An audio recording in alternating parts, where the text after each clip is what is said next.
public transit struggling due to lack of infrastructure investment. Non-existent or inadequate biking lanes.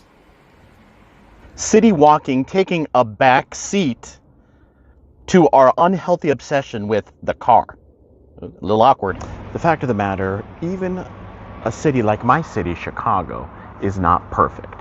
But let's take this holy trinity of urbanism to grade the top cities. Who knows?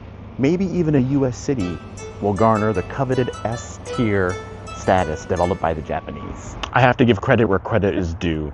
This graded or tiered list is actually from the one and only City Nerd. If you're not following him, he has an extremely dry sense of humor, and he's one of the probably leading urbanist channels on YouTube. So of course, I'm just taking it from more of a housing perspective, being a realtor. So I'm using that as a baseline, and I'm adding my own weighted system for the video. So let's go ahead and get started with our first city, which is going to be Atlanta. To weight this properly, I have to have more emphasis on the public transportation, right? Biking and walking, if you live in a better climate, you're automatically going to have an advantage. So I'm going to apply a 50 weight for the public transit, and then of course 25 and 25 for biking and walking. So ouch, for this first city here, Atlanta, I'm having flashbacks, really bad flashbacks to my grades in high school. Ooh, grades are terrible. She's going to start getting Fs. the big F, right? So Atlanta got an F grade or tier, but that's not the complete story. So it doesn't scream urbanism. What it does scream is ice cream. Oh, I kind of want ice cream. And of course, in this situation, ice cream means jobs. Atlanta is home to a multitude of publicly traded companies, top Fortune 500 companies, with the bellwether being Coca-Cola. So with that booming economy, you're probably going to have to make a relocation, either for your job will require it, to Atlanta. So let's talk about two neighborhoods that do, while they don't scream urbanism, they have an urbanism angle. We're going to talk about two right here, right now. Old Fourth Ward, home to the $4.8 billion walking path known as the Beltline. So this is 22 miles in length. It is a paradise loop, paradise of biking and walking benefits to that community. So the Beltline basically was a public-private partnership that main goal was to bring communities together, along with having an economic engine, which it has, to that areas and all the communities attached to the Beltline. Of course, there's always controversy. Nothing always goes smoothly, and there is probably a lot of kinks in the future to kind of smooth out to make sure all communities benefit. But it is a great start. So this Old Fourth Ward would probably be your number one choice here to get that urbanism. And as you can see with these scores, they are of course elevated. You see here with 82 and 85 walking and biking. Still some work to be done with the transit, but this would be number one option. And let's go talk about Midtown. For transit, you have really no neighborhood can be beat besides Midtown. So Midtown has this MARTA access. MARTA is the transit authority that runs the subway, the local line, and the bus service, and the paratransit. So that kind of gets you around the Atlanta perimeter, right? Unfortunately, there isn't infrastructure to really go beyond that. So that's where there's some challenges. And actually, Martha, there's a little bit of a controversy. The R word has been used to describe Marta, which is not very flattering and, of course, very, very bad. So luckily, Google removed that search. So when you do search for Martha, although I was able to find a clip of it, it's not, right at the top. The snippet isn't right at the top. So you have those challenges, right? But it's a step in the right direction. The challenge here now with a lot of these metros getting larger, the population is booming in Atlanta. This is what the problem is going to be. If you don't live in Old Fourth Ward, you don't live in a Midtown, you want to be able to live outside of there. There isn't really a commuter line. So what do you have to do? You have to rely, the car reliance, the car culture is still there, which is very unfortunate. And that's just adding to the sprawl. So it's really be interesting to see what Atlanta does if they decide to add what we have here in Chicago, where I'm from, the Metro line, so a commuter rail to kind of handle those kind of quote unquote suburban areas to get people into the city efficiently at a low cost and of course environmentally friendly. That will be interesting to see if that does happen to Atlanta in the future. Detroit is kind of going through that renaissance. Detroit is next on the list. They are definitely going through a renaissance or a rebirth with great walking and biking options. Add to it the historic charm and probably the most important, the affordability.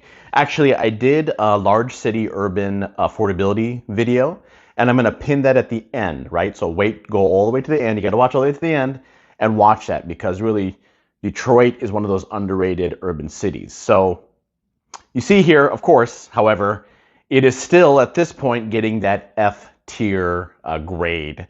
You can see the transit, walking, and public transportation scores. Now, of course, if you go to the #1 walking area, University, the University neighborhood, you will get elevated, all 3 marks elevated: walking, biking, and public transit. The options are the Q line, right? You have the Q line, which kind of runs, and the Metro, the Smart line and the Mover. So that Q line runs, if you're a big sports fan, of course, you have the Lions where they play at Ford Field. You have the Comerica Park where the Tigers play. So you have all those sports teams. And so like a lot of cities, a lot of things are centered in the downtown or just to the north, this University Center. So the prices are slightly elevated, even though it is affordable relative to other cities, just because of the demand. But you've got those sports teams, and you've got a lot of good, cool shopping and restaurants, and then of course you've got the transit there. So if you're a Detroit fan, right, that's the place to live. As far as walking, you have DeQuandre Cut Greenway and the Riverfront walking trails. So you, along with those walking trails, you can bike. So you've got walking trails, you can bike, you've got the public transportation with the Q line and Smart, of course, bus service. I've got a couple of graphics going here where you can kind of like look and research more, but hey, don't sleep on Detroit. I'm actually going to be doing a video, the rebirth of Detroit. You'll see a thumbnail. That'll be part of my urban relocation playlist. So kind of be on the lookout for that. It's going to be another month or so before that gets produced. But don't sleep on Detroit. Just like with Chicago, there's a lot of kind of miscommunication, misinformation going on. Do your own research. If you've got to make a urban relocation, have Detroit on your list. St. Louis offers you very, very affordable housing and cost of living, along with improving biking and walking abilities and options. Of course, a rich cultural history, and it pains me to say, home to the St. Louis Cardinals, and which, if you don't know me by now, I'm actually you see it, you guessed it, Chicago Cubs fan. So, besides that one negative mark, of course, that's a personal bias. No, St. Louis is really making strides, of course, in the pedestrian and biking. Transit is another story. And if you're living in the downtown or this Benton Park West, these are 2 neighborhoods here, then you may have some more transit opens up. Metro is the main service that handles the bus and their version of a transit system. Still some growing pains, and you know, you can't really get to a lot of the other neighborhoods. Car is still really heavy. There's a reliance on car, but you can't really ignore, even though this is mainly, you know, biking, walking, and public transit, you can't ignore the market. The housing market is one of the hottest housing markets in the nation, and so naturally that's going to make you, particularly for work, if you're relocating, want to think about St. Louis. So I would recommend maybe trying to live around close to this downtown or this Benton Park West to kind of get a little bit of an urbanism feel. And the good news with that Metro, the transit line, you can take it out to Lambert International Airport. So it does, of course, you know, you can't sleep on it because you can see right here, this is the system map. It's not bad. And I imagine they'll be making improvements, but at least you can get to and from the airport and have those 2 cities which have elevated. You can also see here the scores. The tiered score is E. That's for St. Louis overall, is E, with the weighted score that I'm providing based upon my calculations. But then if you go into downtown or Benton Park, then you've got slightly higher. So keep it on the radar. right? And hopefully none of you are Cardinals fans. So think of the tiered rankings this way. Under 50 is your F, right? 50 to 60 is E, 60 to 70 is D, 70 to 80 C, 80 to 90 B, 90 and above, just like with all scores, the B's and the A's are very similar, is an A. And then you have the S, right? That Japanese S tier, which is just really a very, very high score above and beyond the A. For the overall best ranking here in St. Louis, downtown, right? Downtown gave it a weighted at 68. That kind of makes sense. A lot of the attractions are down there. So of course, the city is going to have the infrastructure starting on the in and going out. So try to find, again, that some living kind of close, either by bus or that train to get you downtown. So you can kind of have the benefits of both, right? All the action, but then live a little bit away, hopefully still using transit to kind of save on cost of living and housing. Miami's weighted score 63.75. I was actually surprised that the transit portion was wasn't lower. Like Detroit, I'm actually going to be doing an urban, part of my urban relocation playlist. I'm going to be doing a video about Miami. Now, unfortunately, it's not going to be really urban positive just because of the transit woes, specifically focusing on the transit woes. On the other hand, I mean, biking and walking, there may not be a better city in the nation than Miami. Midtown Miami, serviced by both the Metro Mover and the Metro Rail, is an urban dweller's wet dream. I mean, we got a weighted score here of 88.5. I mean, you can basically go anywhere in that downtown area. So if you can afford the housing and the cost of living, it is just a tremendous opportunity there. And in a way, unfortunately, Miami does, which I may talk about more in my future video, ends up becoming the haves and the have-nots. So that's downtown Miami. Let's talk about Brickell. Brickell is a really good alternative to downtown, has a weighted score of 84.75. And so, yeah, it's basically has all the amenities. It also has the transit options, the walking and the biking. But folks, this is what's going to be happening in a lot of these urban cities. It's going to be a reoccurring theme here is professionals, urban professionals such as yourselves, let's say you're relocating there, you're going to work and play in places like Brickell and downtown Miami, but where you're going to live, I mean, the cost of living is just so exorbitantly high, you're going to be living on the perimeter or outside of the perimeter. So kind of very similar to Atlanta, what's going to happen is without growing that public transit infrastructure with a combination of both transit trains and buses, right?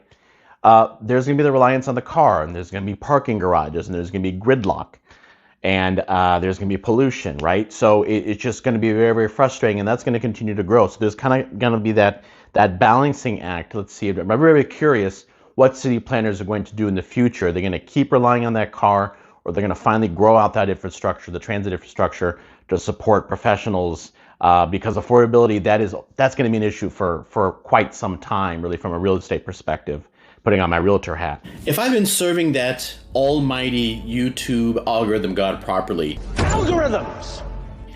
you, the viewer, is looking for a relocation, specifically an urban relocation. Therefore, you're really going to need a trusted advocate. You probably know what creature comforts you want, but you need that trusted advocate to find you the right place, neighborhood, and city.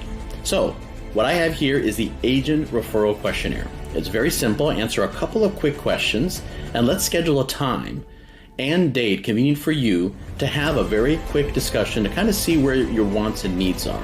And then through my extensive network of referral partners through just about every place in our wonderful land of liberty, I can find you that realtor.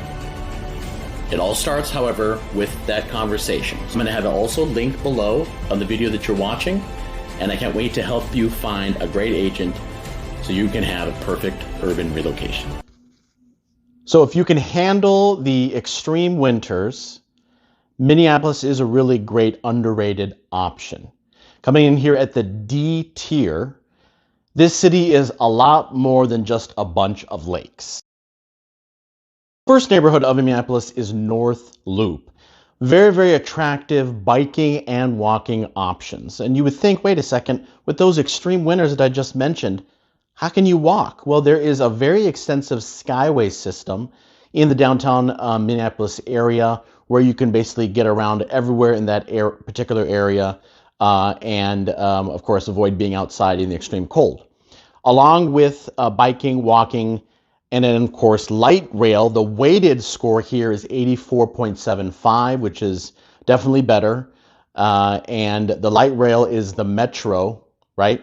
So this is North Center. Now, a second neighborhood to know is the Uptown. Uptown is a second neighborhood. Again, also great walking and biking. And the great news here, oh, excuse me, before I continue, another good advantage of a North Loop is if you're a sports fan, it is relatively close to the Target Center where the Twins play. So going now back over to Uptown, great walking, great biking. Here the weighted score is 75.75. Transit at 58, again, right? And I'm adding a more weight to transit, but look at those bike and walking scores, 93 and 94 respectively. You just can't be beat. So as long as you can handle the extreme colds, there's a lot of great corporations. Minneapolis is very, very underrated. You should choose Minneapolis as your relocation plans. So from a grading perspective, actually, the S tier, the one that you've been waiting for, New York, really from the grading perspective, it doesn't really exist. The Japanese concept is more of a tier because really there's never going to be a city that's above 100, right? I mentioned, if you remember earlier, that A grading that I was assigning was from 90 to 100. You know, I'm a little biased, right, from the second city. We don't like to call it the second city, Chicago, but there's no denying, right? New York is the best from an urban perspective, 24/7 subway, and public transit options, along with probably one of the best walking cities, if not in the U.S., in the entire world. So actually from a weighted perspective here, from the urban perspective here, the scoring wise, it's 83.75, right? If you actually look at the walking score from brought to you by Redfin. However, if you look at one of the boroughs, Brooklyn, I mean, this is insane. Very high 90s all throughout, just top notch, top tier. You've got, of course, all the restaurants and the bars and whatnot. Walking galore, biking options. So there's just really no denying that New York is, for probably the foreseeable future, going to be number one. There's really nothing close. And you're going to notice here, I didn't actually mention there were two other cities, Chicago and San Francisco. So San Francisco having a close second. I'm going to save those cities for future videos. But yes, New York gets that S tier. There's just no denying it. And of course, right, I've got to take the back seat again. Once again, my town, Chicago, takes the back seat. New York is the S tier.